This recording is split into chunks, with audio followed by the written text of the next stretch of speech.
Recently, our client John met his banker to discuss plans for a clean energy building.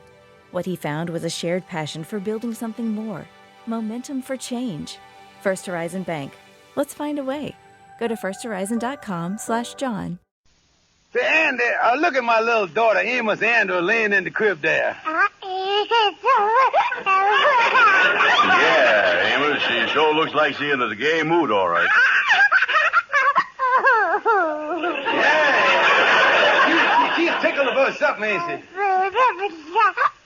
I wonder what's making Amos and Andrew so happy there. Well, Amos, being a woman, she's probably happy about the biggest news ever. It's the new 1950 Rinso with Solium, a full year ahead of time. New 1950 Rinso has 3 times the whiter washing action of any other soap. But more about that in a few minutes. Now, Lever Brothers Company and new 1950 Rinso bring you the Amos and Andy Show.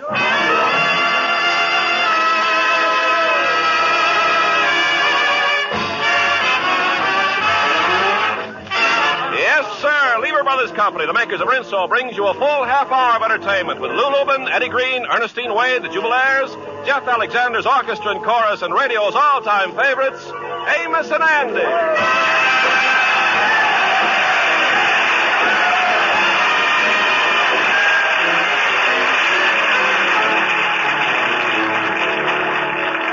Well, the Kingfish and Sapphire Stevens have just finished their evening meal. The Kingfish is now sitting in the parlor reading his evening newspaper as Sapphire comes over to him. She's obviously got something important to speak to him about. George, can I have a word with you? A word? Listen, when you start out with a word, it usually ends up with a one-woman filibuster. All I wanted to say, George, was that I want the new East outfit. Yeah, well, there wasn't many words there, but they certainly sounds expensive. Look, Sapphire, don't start that stuff about clothes again. I'm tired of hearing of it. George, I needs new clothes. When you go out with me, ain't you embarrassed to be seen with a woman who's practically in rags? Sure I was embarrassed to be seen out with you. Then why don't you do something about it? Well, I would, but you squawk every time I leave your home. George, you don't show me no consideration at all. You never buy me no new clothes nor nothing. Why, you didn't even remember my 35th birthday last month. Well, maybe I didn't remember that one, but I remembered your 41st one 2 years ago.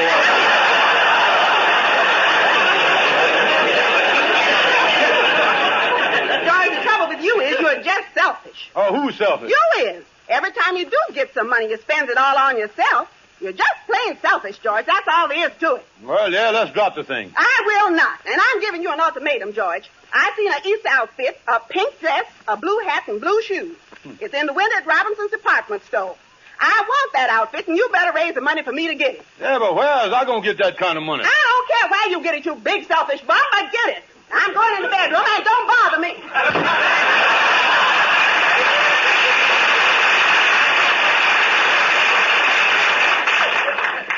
What a voice she got. They ought to anchor her out in the harbor on one of these foggy nights. Easter outfit. Well, I suppose everyone likes the nice clothes around this time of the year. Well, I guess I got to do something about the Easter outfit. If ever I see that Easter bunny, I'm going to beat him with a stick. That's what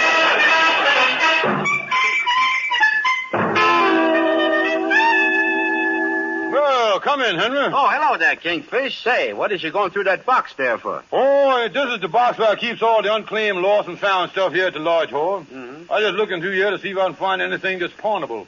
Well, I know there's a pair of binoculars in there, but unfortunate, one of the binoculars is missing. Yeah, the lenses on this side is clean out, ain't it? Yes, I used it one day last month to watch the ice skaters in Central Park, and I caught a terrible cold in my left eye. Look, Henry, there's a gun in here. Where'd that come from? Oh, well, that's the pistol that Harry Clarkson used when he had a job as a night watchman. That might be worth something.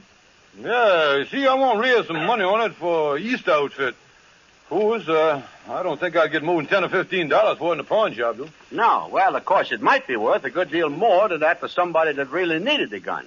Yeah, that's the angle you got there. Yeah. I'm just thinking, Henry, if I was to let Andy think that he was in danger of some kind and needed a gun for protection, I might be able to sell it to him at a good price. Yes, Kingfish, I think that gun is your best way to raise money.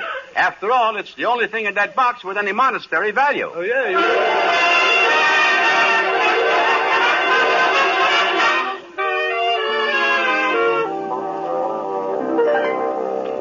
I can just convince Andy that there's a desperate killer loose in the neighborhood, I might be able to sell him this gun. Oh, I think I hear him flopping down the hall there now. With them feet of his, he always sounds like he's on skis. Yeah, here he comes. Hiya there, Kingfish. Come in, Andy, and lock the door behind you, will you? What's up? What's the matter? Well, Andy, I just found out about it yesterday myself. I happened to be passing by the police station, and I dropped in to see what was new in the underworld. Well, I walked in, and the first thing I seen was the sergeant sitting behind the desk there with a shotgun in one hand and a hand grenade in the other. Holy smoke, what's going on? And it seems that there's a killer on the loose. The most dangerous killer in the animals of crime. And this fella's been killing about 8 or 10 people a day, or he don't care who it is. Oh, you know, Kingfish, with that fellow on the loose, I'm getting a little scared here myself. Do they know what he look like? Yes, he's about 6'2", weighs about 195 pounds, wears a blue serge suit, and goes around with an axe in his hand. An axe? Yes, and as I understand it, he used to be a lumberjack. Lumberjack? Oh, me. Kingfish, if he ever comes to my place, how in the world can I guard against him? Well, that's hard to say, Andy. But if you was laying in bed at night and you hear somebody holler timber, watch out. That's all I Tell me this, Kingfish. Has they got any idea where he is operating right now? Well, you see, Andy, he started on this rampage up at 168th Street. And judging from where they find his victims, he's working his way downtown. We is just waiting for him to hack his way through our neighborhood, that's all. Well, what is I going to do, Kingfish? I just ain't going to hang around here and be whittled to death. Yeah, you got a problem there, all right. This boy can give you a pretty deep haircut, Andy. Yeah, say, you know, he can do more damage with that than a Boy Scout. Yeah. Say, but, Wait a minute. There must be some way we can protect ourselves, Kingfish. Yeah, wait a minute. There is, Andy. You know, we are swearing in every able-bodied man as a deputy sheriff that we can get a hold of. Yeah, well, whatever it is, conclude me into thing, Kingfish. Yeah, well, now, I know you feel that way, Andy, and I've already had the official card made out for you saying that you was a deputy sheriff. Now, here's the card right here, Andy. Oh, thank you, Kingfish. Yeah, you know how the thing works, of course. Oh, sure. If the killer tries to hit me with the axe, I shows him the card.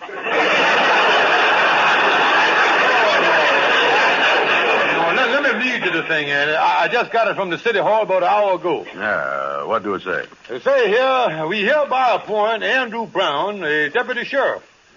This card entitles him to carry a gun and blast away at any and all persons within the confines of the city. That's the old official card. Oh, certainly, yeah. Look at that. There's the official police department seal up in the corner there. 2 cross rubber hoses on the field of shamrock. See it? Okay, I as a deputy now. Where's my gun, Kingfish? Oh, your gun? Yes, yeah, you is in a genuine .45 caliber automatic. And the city of New York is happy to present this to you free of charge. Oh, thank you, Kingfish, thank you. Now, if you'll just give me the $80 for the gun license, we is all set. Wait a minute here, $80. Being a deputy sheriff, I got to have a license? Oh, certainly you got to have a license, and you got to have a license or you ain't allowed to carry concealed weapons. Well, listen, look here, Kingfish. This sheriff stuff is going to cost me... What's that last thing you said? You got me nervous, you know. That is going to cost too much money. I'm going to find out more about this killer before I fork over an $80 for a gun. Yeah, but Andy... Nothing doing, Kingfish. No, sir. All right, Andy. Well, if tomorrow morning you wakes up in some undertaker's icebox, don't expect no sympathy from me, I'm telling you that. Well, I'll take the chance, Kingfish. See you later. So long. Well, it didn't work. Well, I guess there's only one thing to do. That's to take the gun to a pawn shop and get as much as I can for it. Somebody was telling me there was a new pawn shop across town called Jackson's. Yeah, I'll go over there tonight.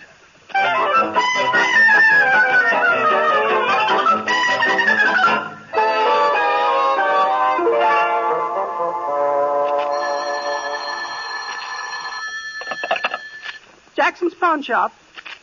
Oh, it's you, Sadie. Well, I'll be over in a little while. Yeah, I'm just about to close up. Yes, well, my husband ain't here, and I get awful jittery being in the store alone at night. All right, I'll see you in a little while. Well, I guess I'll close up and... Yes, sir? What can I do for you? Oh, look, madam, I got a gun here, and I want some money. You see, Holy mackerel, she done fainted. Oh, me, what must I do? Why do women always faint? I ain't got no idea what to do for a woman that's fainted. I better run up the street to the drugstore and tell them to send a doctor over here.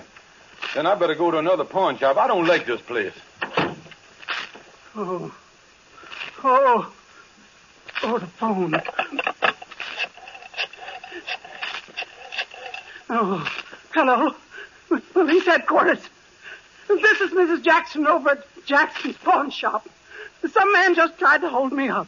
Yes, he had on a gray pinstripe suit, a brown fedora, and a checkered vest. What? Yes, officer. I'd recognize him anywhere.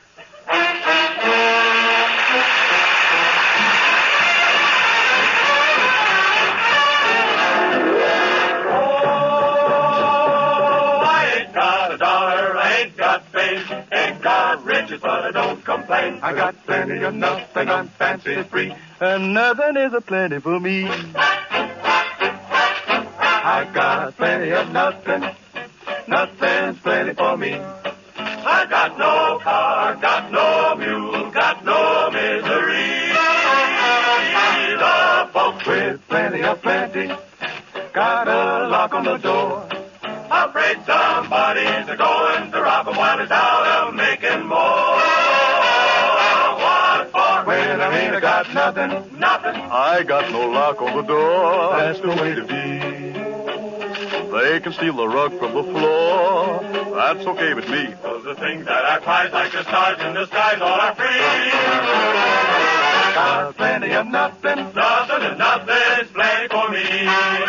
Got my gal, got my soul, got him in the whole day long. No use complaining. Got my gal, got my Lord, hallelujah, got my song. I got my honey, neither no money, everything's sunny. To think that $1 you make a big holler, it ain't necessarily so. I got no lock on the door, that's the way to be.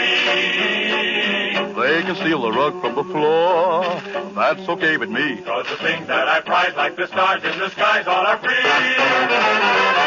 Got plenty of nothing, nothing plenty for me. Got my gal, got my Lord, got my soul.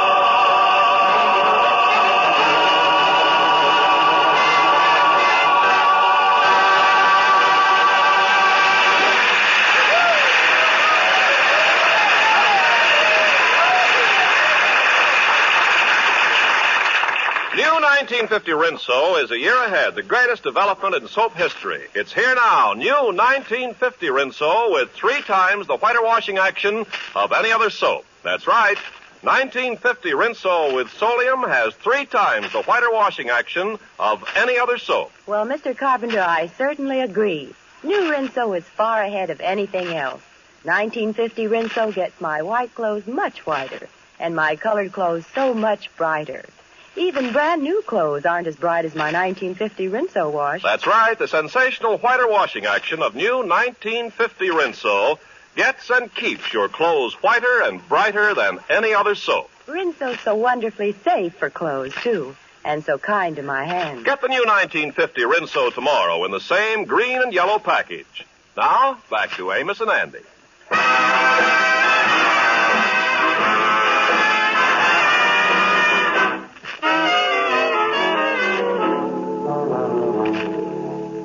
Oh, me. Well, it's too bad I couldn't have sold that gun last night. I might have at least got something for it. Well, I think I'll drop in Shorty's barber shop here. He might have some angle on how I can raise some dope. Well, I'll be doggone if it is. I ain't seen you in there. You were the last man. How dare you? I hired kids, man.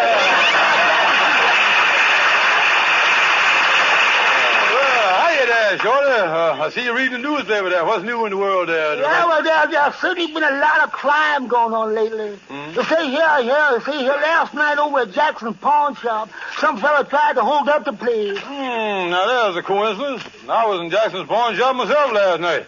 Well, I hope he catches the dirty cook. Yeah, I see here that when the hold-up man pulled the gun on Mrs. Jackson, she fainted. She fainted when I was in there, too. She must do a lot of that kind of stuff. I don't know. Yeah, well, I think the cops are going to catch him all right, because they got a good description of the crook. He was wearing a gray pinstripe suit, a checkered vest, and a brown fedora. That's what it was. Yeah, well, it sounded like he had on a holy smoke, Shorty.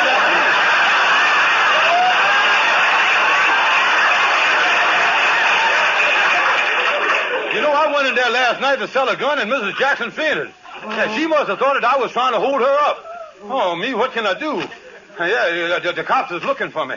I just can't go to jail. Well, they're trying to hold up a store is a serious charge.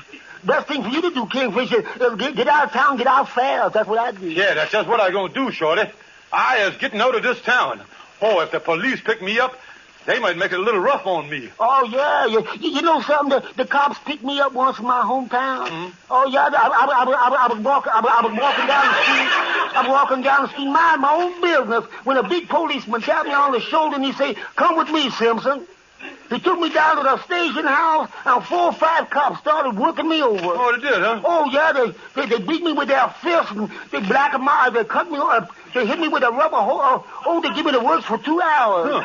Yeah, then when I said, "Simpson, that ought to teach you a lesson." Well, you know, Shorty, as long as I knew you, I never knew your last name was Simpson. It ain't, boy, did I have to laugh on them cops.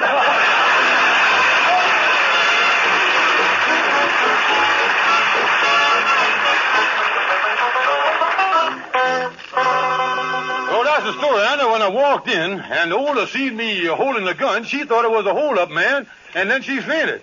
Now the police is after me for robbing the store. Oh, that's awful, Kingfish, accusing an innocent man like you of doing a thing like that. Yeah, imagine that, accusing me of taking something. Huh. Yeah. By the way, how much did you get? I ain't taking nothing. I is innocent, Claire is. Son. Well, what you gonna do about it? Well, I'm gonna run away, Andy. Or if they catch me, they might give me 5 or 10 years in jail. Yeah. I couldn't bear the disgrace of the family honor. Why, for 3 generations, there's never been a Stevens that has served more than 60 days. Well, it'd sure be a shame to spoil a fine record like that. Yeah, well, the important thing is to get out of town. After all, I is a fugitive. Yeah, well, where you plan to fuge to? I ain't decided yet, Andy. I got this world globe here, and I just thought I'd spin the thing like a roulette wheel and let it stop at ransom with my finger, you know. And I put my finger there, and wherever my finger stopped there, I'll go to that spot in the world. Yeah, that's a good idea. Go ahead, spin the thing. All right, here goes. I'll give it a spin there. Yeah. Here, I got to go to some place thousands of miles from civilization, a desolate wasteland where the long arm of the law and justice can never reach me. Right. Wait a minute. There. Where'd it stop? New Jersey.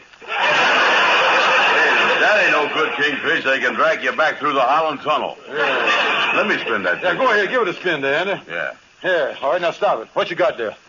Did you ever hear of a country called Rand McNally?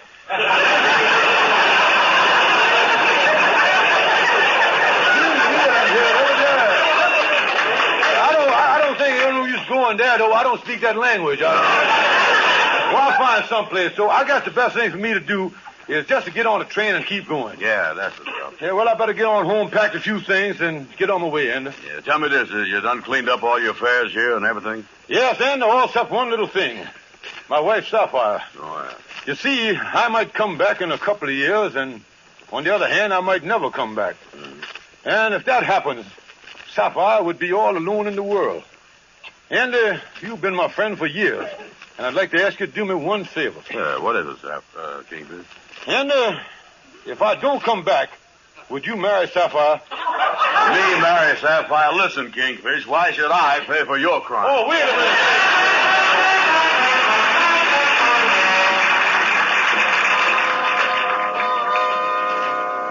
Oh, Sapphire, I tell you, I ain't got no time for explanation. I got to finish packing. My train leaves from the 125th Street station in 30 minutes. But, George, all you've told me is that you're leaving. Sorry, Sapphire, I can't tell you no more than that. George, there's some funny things been going on around this house. I might as well tell you, I seen that gun hid in your drawer, and I also seen that newspaper clipping you had in there with a story about an attempted pawn shop robbery. Forget it. And the man they're looking for was wearing a gray pinstripe suit and a checkered vest just like yours. So long, Sapphire. You'll hear from me someday, old girl. Oh, me. My suspicions was right all along. And he must have done it just to raise money to buy me an Easter outfit. And to think that I said he was selfish. I just got to do this. I can't let George get into any worse trouble by becoming a fugitive from justice. Hello, police headquarters? I got something to tell you. If you want the man who tried to rob Jackson's pawn shop last night, you can pick him up at the 125th Street Railroad Station.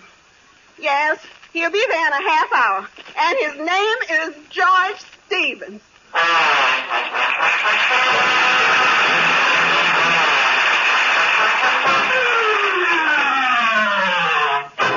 New 1950 Rinso is here. It's ready to use right now.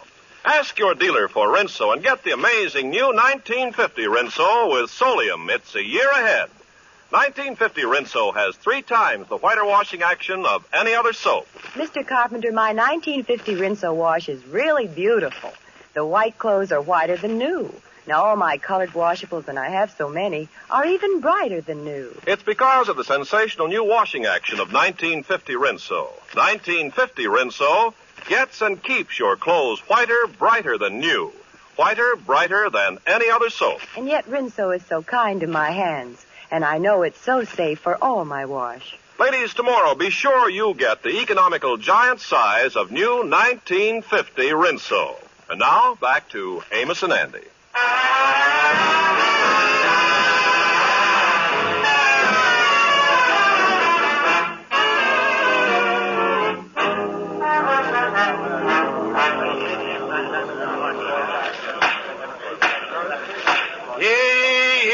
municipal court, City of New York, District 11 is now reconvened.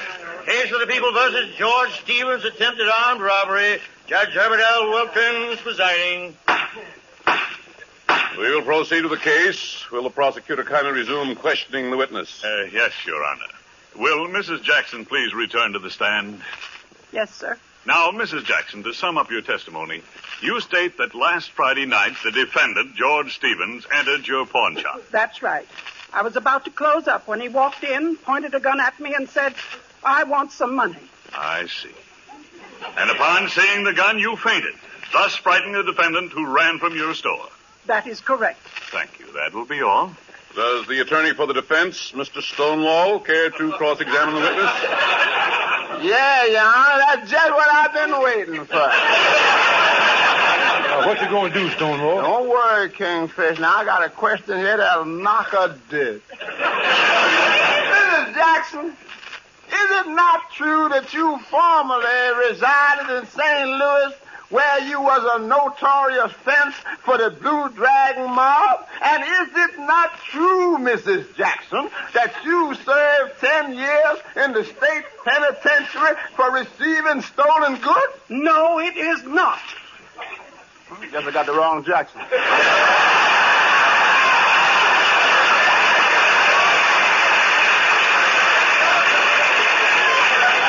Counselor, do you have any more questions? No, she ain't the right woman. Ain't no use arguing with her. The witness may step down and the defense may proceed. Yes, thank you, Your Honor.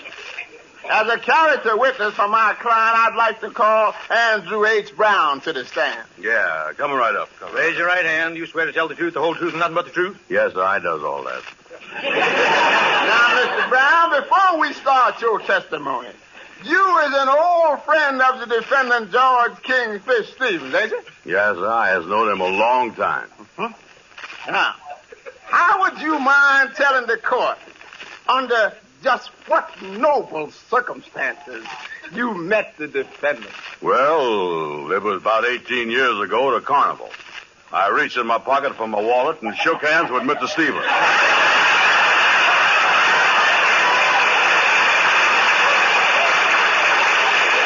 That's all. Thank you. Get out off the stand quick.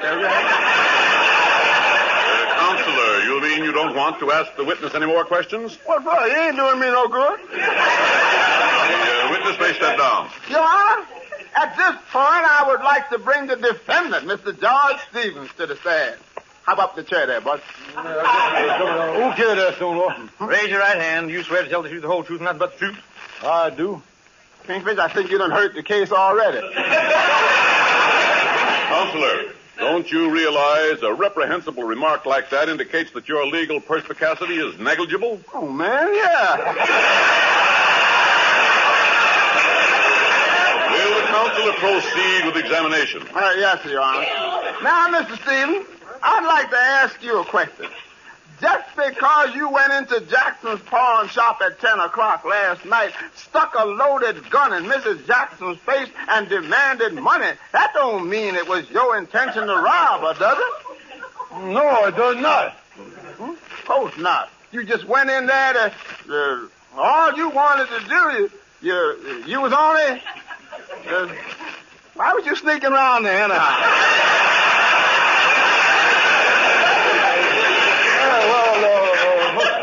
I told you I just wanted to sell the gun. Yeah, and the reason you pointed in her face was so that she could see that the inside of the barrel was all right.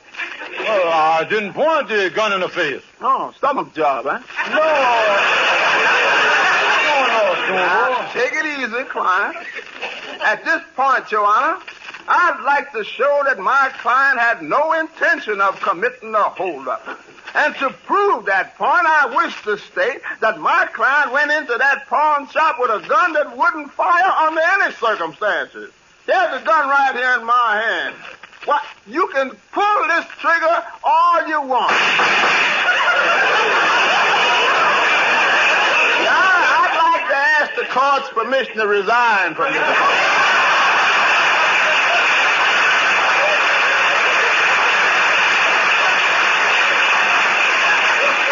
Wait a minute. Look here, Your Honor. I was innocent. I only went in that pawn shop to pawn the gun. After the woman fainted, I even tried to get a doctor and everything. Believe me, I innocent. Well, Mr. Stevens, in view of the fact that you took nothing from the pawn shop and that you have no previous record of robbery, plus the fact that your story could very well be true, I'm going to dismiss this case. Oh, thank you, sir. Thank you. Yes, Mr. Stevens, I wish to say that the arrest of an innocent man like yourself is always regrettable. You have my best wishes for the future.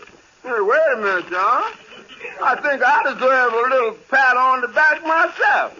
After all, this is the 5th time in the past year I done got this crook off. Oh, wait a minute.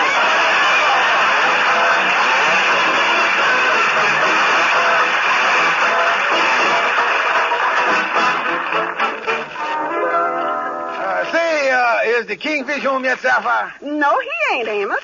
I thought he was coming back from the courthouse with you and Andy. No, he said something about going over to Robinson's department store to do some kind of shopping. He said something about an East outfit. Andy went with him. Robinson? East outfit? Oh, Amos, that's the most wonderful news I ever got. What you mean, Sapphire? Well, Amos, this whole thing started when I told George about an East outfit I seen in Robinson. I told him he better get it for me. Oh, I see. So that's why he was so anxious to raise the money. Yes, Amos. And to think that after all he's been through, he still remembered my Easter outfit. How could I ever have called him selfish? Wait a minute. I hear the key in the door. That must be George now. Yeah, well, here I is, folks. Hi there, Kingfish. Oh, George, I'm so glad you're home and that horrible trial is over. Yeah, me too, honey. But, George, what's all them packages you got with you? Well, it's a surprise, Sapphire. But I'll tell you. In these boxes is the most beautiful Easter outfit you ever see it in your whole life. Hat, shoes, and everything. Oh, George, I just know I'm gonna love it. Yes, I think you will, honey, but there's just one thing. I think I'm going to have the trousers shortened about 2 inches on it.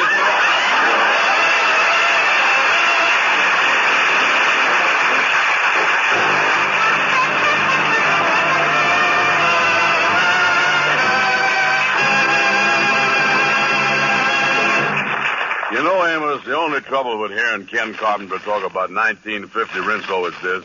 Everybody else thinks it's 1949. But I can't help feeling that they're behind the times. Well, Andy, the women who use 1950 Rinso, they ain't behind the times. They is a year ahead. Well, that's right, Amos, because new 1950 Rinso, here a year ahead, is the greatest development in soap history. 1950 Rinso has 3 times the whiter washing action of any other soap. More women use Rinso than any other wash day soap in the world. Get new 1950 Rinso with Solium. Good night, folks. See you next Sunday.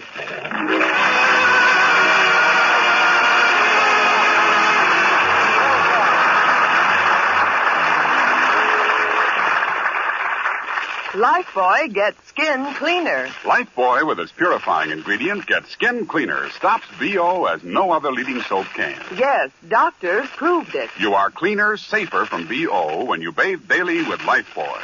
Get Lifebuoy Health Soap right away.